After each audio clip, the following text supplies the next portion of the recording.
Imagine living with the constant sound of gunshots, blood-curdling screams, and eerie laughter every single night. For the residents of Kanwa Island in South Korea, this isn't just a nightmare. It's their reality. North Korea has unleashed a chilling psychological warfare campaign, blasting these horrifying noises from loudspeakers near the border. Starting every night at 11 p.m., the sounds of battle, cries of agony, and even creepy horror film style music disrupt what was once a peaceful community. Experts are calling it noise torture, a deliberate attempt to cause anxiety, sleepless nights, and long term health issues for the border residents. And this isn't the first time North Korea has employed such bizarre tactics. Earlier this year, Pyongyang launched thousands of balloons into South Korea filled with trash and even human feces. The balloons landed in busy streets, residential areas, and public spaces, creating both chaos and disgust.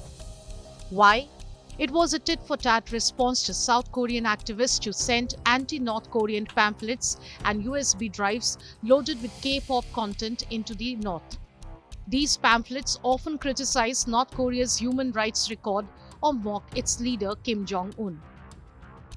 While North Korea despises these leaflet campaigns, it has for years retaliated with its own propaganda using balloons to send similar materials across the border.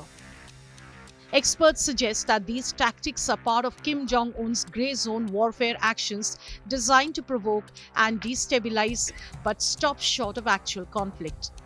While these campaigns may seem bizarre or petty, they are rooted in a broader strategy of hostility and psychological pressure against the South.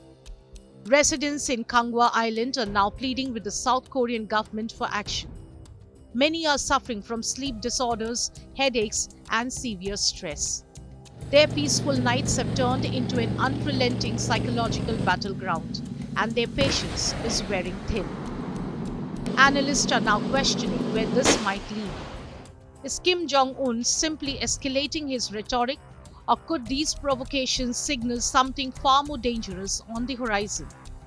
For now, one thing is clear: this psychological warfare is taking its toll on the people caught in the middle. Bureau Report, India Today Global.